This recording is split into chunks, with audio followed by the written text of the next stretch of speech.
Hello, ladies and gentlemen. My name is Shay Ryan Douglas, and today I'm with Dennis O'Connor from Awakening in Health, and we're going to explain to you and look at how you might be addicted and what that you're addicted to, something that is with us in the modern world everywhere we look, turn, and gaze, and it is stimulating, over activating, and it is also pulling us into this world that is not potentially the real world. And so do you think you're addicted? We're going to propose a little challenge for you to see how addicted you may or may not be. It'll be for you to decide for yourself. But we're really excited because we've got a great little setup today, something new that we're trying, and we're going to have a bit of fun with this one. But ultimately, the idea of these conversations, we've been doing podcasts for the last 6 months now, and you can see them all on EHTV.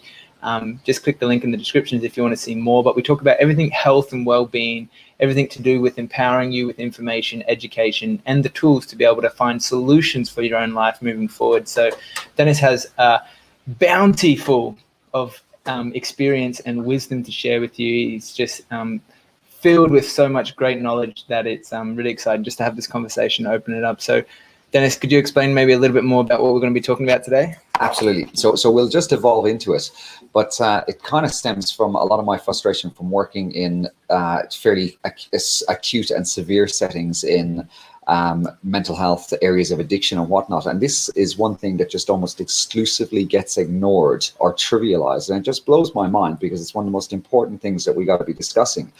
So you have, during my career, I've had these people rocking up with all sorts of problems, health problems, sleep problems, you name it. And what we're going to talk about is almost never mentioned. The mechanisms of how it works are never mentioned, and the solutions about how it works are never mentioned. And what we're going to be discussing can actually, if it's looked at properly and if it's treated, can actually fix a whole load of health problems just on its own. And what we're going to be talking about is a thing called blue light. And it sounds really innocuous, and it sounds a little bit kind of, almost too simple to be discussing properly, but we're going to break it down, and then we're going to set a little bit of a challenge at the end of it. So I'm very excited to try and open up this little window of knowledge for people who are struggling with any sorts of health problems, especially depression, anxiety, but also things like overweight and diet problems and insomnia. It relates to all of these things, and I'm going to tell you how. Yeah, I love that, Dennis. Thanks for sharing. And something that I feel is relevant is that we're in this day and age where this health crisis that we're experiencing, in the world, where there is this pandemic of people with mental health problems, with sleeping problems, with like insomnia, like this. It's absolutely incredible the amount of challenges that we're faced with. And what you're going to talk about today is, I feel, important to actually, what we'll finish with is the solutions to be able to be empowered, that we can make decisions that's going to bring back a more collective, wholesome approach to well-being, which is not just about the food you eat or the exercise you do, but it's also how we spend our time, right, where we put our energy. And so maybe could you explain what is blue light, Dennis? Absolutely. So when I was dealing with clients, one of the first things I'd ask them is, how do we wake up in the morning? And this was really always important for people with insomnia. So it was always quite incredible to me that especially for people with insomnia, if you've got a condition, and insomnia directly can cause depression and anxiety, by the way, among other problems, including obesity. And I'll gently explain the mechanisms of how that works a little bit later. But these people with insomnia for 10, 15, 20 years would not be able to answer this properly. So I get a range of answers like my alarm clock or the kids, etc., etc. But that's not the real mechanism about how we wake up. So before all technology and alarms and all these kind of things, and I might get you to change screen to we essentially have a thing called the sun.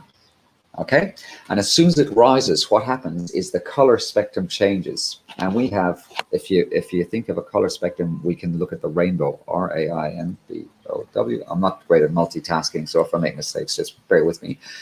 And we know that the color spectrum, white light, is split up into a range of colors. Okay, so we got red, orange, yellow, green, blue, indigo, and violet. Okay, and essentially it is the blue spectrum of light that is the most important to wake us up. And what happens is the sun kind of comes over the horizon, and the light spectrum gently changes from this kind of dusk color all the way through to a really bright blue sky, especially if you're lucky enough to live where we are, which is in the tropics. We've got beautiful sunshine here all the time. And it's no real surprise that the sky is blue. And what happens is we've got a hormone that keeps us asleep. And this is a thing called melatonin. And this starts to be produced when we go into the dusk time of day. And this actually takes our body over into this little signal for us to get a little bit sleepy. And when we have the sun rise, we have another little chemical which counteracts the melatonin. It switches it off. And this is an extremely important chemical, and it's called cortisol, C-O-R-T-I-S-O-L. And excuse my horrible writing there. And cortisol is an absolutely understated little component, but it's often considered as bad. It's not bad. It is extremely important. In fact, it's vital for the way our bodies work. It's very good and it's very important. So this one switches off our melatonin, but it should only be working effectively at certain times of the day. And now cortisol, it's related to another little chemical in our bodies called adrenaline. And adrenaline does really important things in our bodies. And one of the most important things is it changes our blood flow, how our blood flow works.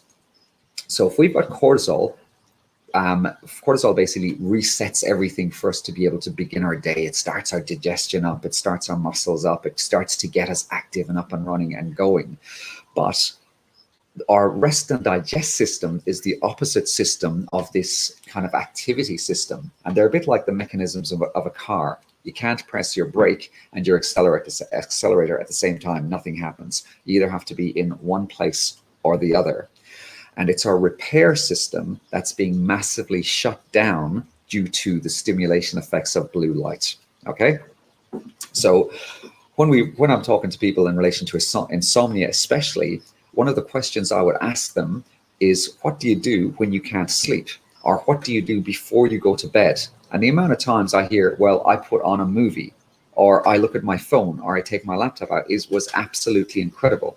And it just so happens that some of the biggest mechanisms of our exposure to blue light are in our screens. This is incredibly important.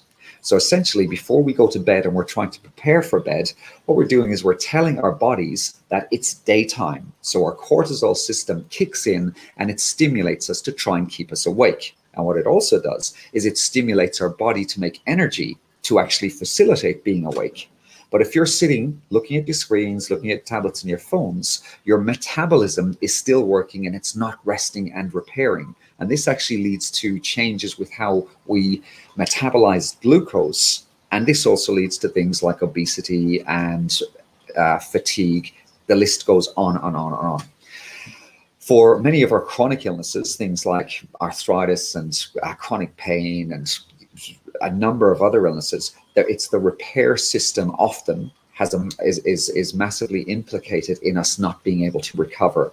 So important and proper rest without the stimulation of blue light is one of the most important things for us to get a grip on absolutely any health problem we have, especially depression and anxiety. When we talk about the stimulation effects involved in the screens and looking at content, etc., the psychological impact is also fairly heavily in the mix. But the importance of the physiological effects of blue light are absolutely trivialized and underrated. And I've got a bit of a suggestion as to why that is. Apple are not going to tell you they want you to use their products less. Your big blue screen Samsung television, it's not going to have this big thing saying, hey, only use me for an hour to 2 hours a day. But unfortunately, all these mechanisms also come along with a mild addictive component. So we know we've got decades and decades of history about the addictive effect of fear. Okay, and if you notice in all your news channels and in your kind of things that gets the most views and the most feeds, we always seem to have this huge fear component, and it's never been worse. From what I can see in relation to this whole thing about these pandemics that we're hearing about at the moment, we've got these little tickers on the side of our screens that are counting up, showing us death and destruction and all these new cases. And if I just want to segue off that for a second, all these new cases have nothing to do with people dying and getting sick. cases do not mean sick people. I want to be really, really clear on this. So essentially, to my mind, we have this orchestrated fear mechanism to keep us hooked onto these devices. These devices in turn mess up our cortisol's response system. They stop us resting and repairing. And for a lot of people who are falling down with these kind of immune problems, it's often really heavily linked to our screen time and our screen use. That is powerful information right there, Dennis. And so basically what you're saying is cortisol, stress response, and blue light is not necessarily bad in small doses and in the right timing. However, if it's abused and we're literally hooked and addicted and stuck on our screens and stimulating the cortisol response and stressed at larger quantities of our time over the day, that it can be detrimental to our health, right? If it's ongoing. Could you maybe explain then what, this medical practice of circadian rhythm and circadian medicine, how that links into what is our natural design as human beings? Is it to be, stimulated by blue light? Because like you said, it's part of the sun's rays, it's a natural element of life. But if it's overstimulated or it's overused, then it can be detrimental. So what does it look like to bring things back into balance if we are so addicted and hooked onto our screens and to this blue light? Fantastic question. And so I guess it's like anything. We can swim underwater. We hold our breath. But if we swim underwater for maybe, I don't know, an hour, we are going to die. Okay. If we stay awake for 3, 4, 5 days with no sleep, we die. So anything in excess, we can kind of fairly safely say can be harmful. And as Shay rightly pointed out, cortisol is absolutely not bad for us. It's the fact that it's been stimulated continually. And there's an excellent area of medicine which I'm really intrigued with. And the practitioners that look at it, I think, are doing an amazing job. It's called circadian medicine. And circadian medicine simply looks at resetting chronic health conditions of all sorts by realigning your body to what it was meant to do for hundreds of thousands of years. And if you believe in Darwinian theory, you could even say millions of years of evolution about how we have aligned ourselves with how the earth works and how its light cycles work. So essentially, we have this, I guess, 100-ish year old mechanism where our light and our exposure to light and different types of light is drastically different to what we've had for the hundreds of thousands of years prior to this. And industry it's not beneficial for industry and for consumerism to have this highlighted and thrown out as us continually. But so I went a little bit. Remind me, have I answered your question there, Shay? The question was around how do we bring it back to balance and attune ourselves with the circadian rhythm? What is the circadian rhythm? How does it relate to our bodies, our physiology, and our health? Excellent. So our previous discussion talked about how cortisol is aligning itself with the sun. Now with screens, it is affecting our cortisol. It's having our cortisol spiking outside of the times when it's normal. And the thing about making any sort of change, the first thing is about awareness, and then you make a decision to change. But the majority of people who are sick or ill are not aware of this mechanism.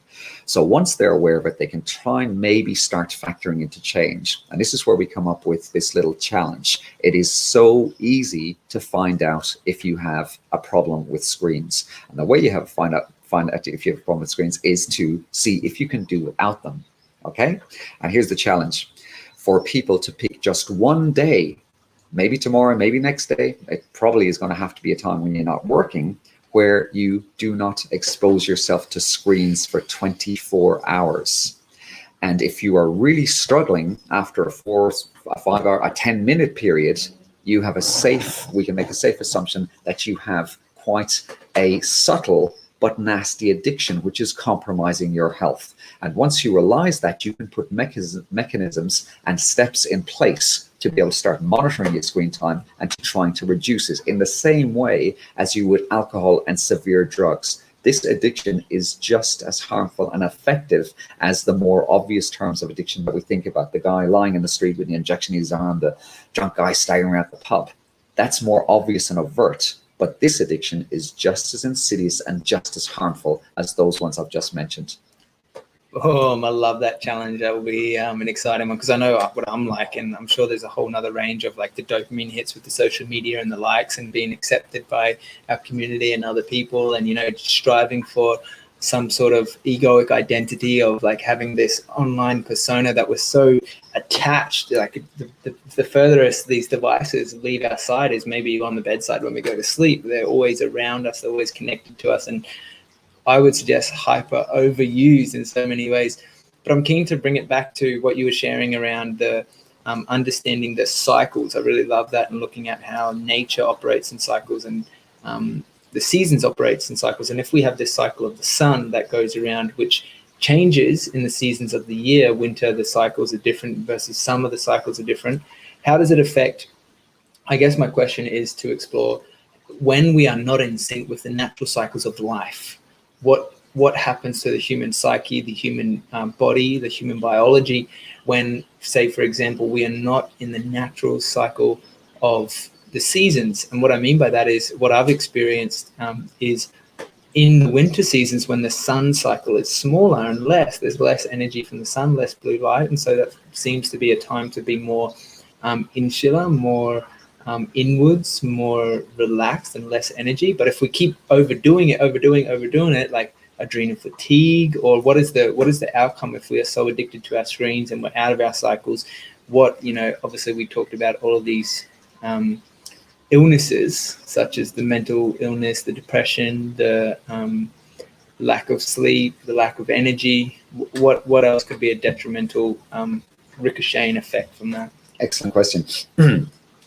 So when we look at adrenaline essentially its main purpose is to move blood into your big muscles. So if you need to fight somebody who's attacking you, or if you need to run from a tiger, you can do that. And that blood has got to come from someplace. But the biggest place it comes from is your stomach and your gut. Cortisol acts in a slightly similar sort of way, but it's not as dramatic as adrenaline. But if your gut is compromised by the blood not flowing properly to it, and this is what cortisol is designed to do a little bit, that you make changes to the way your gut is meant to work, we're not getting sufficient micronutrient absorption, okay? And if we're not getting the right building blocks of material to help us rest and repair, then we are going to be sick. And it's like anything, we always have this concept of one problem and one solution and one cause. It's not like this. The whole paradigm of blue lights and screens is in the mix with lots of other things like toxicity and bad relationships, etc. All these things are floating around, but the significance of blue light has to be of paramount concern, because if you're tackling the other stuff and missing out on this component, you're going to stay sick and you're not going to realize how. I think in the modern world, as you said, there's a huge discussion to be had about seasonality. Okay, and this is why there's a lot of excellent research about having local and seasonally grown food and fruit. Okay, because these put you in synchrony with your local seasons and set your body up to be able to work effectively with your local seasons. So again, if you're eating from the supermarket as opposed to local food, and again, we talk about how essentially poisoned supermarket food is in general. If you've got problems, you shouldn't be eating your food from the supermarket. It's just that simple. So if you're eating local produce, you are synchronizing your body, your hormonal system, the way we work with light, along with what's happening in your local environment. And this is really, really important. So it's a very broad question because we have different environments that we live in. We live in the tropics now. It's just wet and dry, essentially, but slightly cold. In England, it's different. In America, it's going to be different again. So if you're synchronizing yourself to be awake, if possible, at dawn, and kind of getting to sleep a little bit later than dusk, and then allowing your connection with your local produce to help reset your body to move with whatever environment you're in, this is one of the most important things you can consider. Yeah, it's powerful, and I really like the approach of having a whole systems look at health. It's not just one little thing that's wrong with you, or it's not one cause. There's so many different facets and elements that it's important to consider. And maybe I'd be interested for you to elaborate on is how maybe it's a conversation for another time, but how that has not been in our, consciousness to look at our lives from that perspective of cycles and seasons and how nature would do it, and also how they train physicians or doctors or nurses for that element to just look at one area of life and maybe not consider all the different facets that are involved in coming into a whole perspective of health. That's a huge discussion, which I think we can only just tap lightly on the surface of it. But people do not realize about how the medical system has been set up. And the medical system essentially was set up in its current entity of what we call allopathic treatment. You could really bring it back to about 1910, and essentially. And this statement is actually very accurate, and I could elaborate far more if I had to. But essentially, the pharmaceutical companies have trained our doctors, and the training that the pharmaceutical companies have imparted upon our doctors is getting more and more restrictive. And one of the worst things to happen to science and medicine is this area of expertise, this partitioning of different areas of knowledge. So now we have your gastroenterologist, we have your neurologist, we have your osteopath, what's the guy who deals with bones? So you have all these different areas of speciality, and sometimes if they don't connect together, we have people who have the basics just being ignored. This happens all the time in mental health, and it, excusing any pun, drives me crazy when it does happen. So we have people who come in, especially with depression or anxiety or insomnia, and there is a focus on this emotional trauma, and that's important. But oftentimes, if you can fix your circadian rhythms and your circadian patterns, and you can put yourself in a situation where you have rest and repair by having good sustaining sleep, you can actually cure these problems. It's not the fact that you had some kind of emotional abuse 10 years ago, or you had a traumatic experience 2 years ago. It's the fact that we are unable to have our bodily systems set up to be at their optimal, to be able to deal with any condition. And this also relates beautifully back to current situations where we have huge discussions around immunity. And essentially, resting and repairing is one of the best things you can do to have a primed immune system. If we want to talk about terrain theory versus germ theory, and still have the paradigm that we accept that there is an immune system in the way we're given it by the medical profession. And I've got some question marks about that, which it's not appropriate probably to go into that now, but yeah, rest and repair is absolutely vital for everything.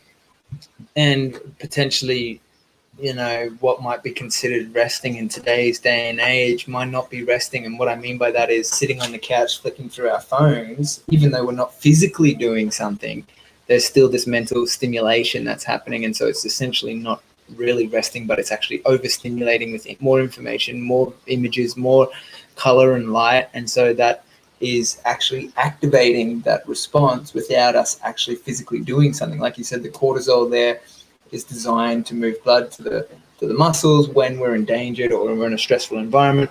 But we could be stimulating stress by not matching up to things that we're seeing on the things, or different kind of mental narratives and stories of not having what it takes, or these limiting beliefs that is essentially still being stimulated as we're navigating through our phones or through our screens or whatever it may be. Even a movie essentially is not necessarily resting the mind, right? Is that right? Is that what Absolutely, you're saying? 100%. And again, that opens up a whole other area of consideration that is just as important as the blue light. But I think for me, the discussion today was solely on the physical detrimental effects of blue light given to you at the right time. But exactly what you said is, and all this stuff is exponential. So exactly the stuff that you said is a massive, massive, massive consideration. The psychological stimulation, not feeling worthy, not switching off, thinking. A movie is a great example. When you're watching a movie, your mind sometimes cannot differentiate whether you are in the movie or not. And we have fight and flight responses attached to that, which also means we can't repair. The amount of doctors I've heard say, go home and watch a movie to rest is incredible. And I shake my head. It's just the craziest medical advice that you can give to anybody if they're in a stressed state. Yeah, it's powerful. I mean, we could go on in this Absolutely, conversation. But absolutely. we really want to engage and invite you to explore the challenge within yourself and to see how addicted you are. Maybe try go 24 hours without your phones, without reception, without any stimulus from the blue light specifically. I spent last weekend up on retreat, 3 days out in the bush, no phone reception, away from all the technology, and found myself looking for my phone to check. But it's like, what am I like? There's nothing to check. There's no reason to. And so it's really interesting to notice, even within myself, the programming, the conditioning that I have, just to look at my phone. There was a research done recently in the United States that the average person checks their phone around 70 to 90 times a day. It's just phenomenal. There's only 24 hours in a day. So, if you're thinking 70 to 90 times, that might put things in perspective. Whew, crazy. So here's the thing. Share this video if you can. Let's see if we can get some feedback and some comments about if it was difficult, if it wasn't difficult, and come forward. We've only got a limited time frame. I mean, we could talk about this for 3, 4, 5 hours if we wanted to. So it's a little bit tough to pack everything into this kind of discussion. But yeah, some community feedback about your ordeal or your success would be absolutely fantastic. We'd love to hear about it. Yeah, thanks for joining us, guys. And we'll look forward to the next conversation next week. Looks like it. Shay Ryan Douglas signing out. And Dennis O'Connor from Awakening in Health. Love it. See you guys.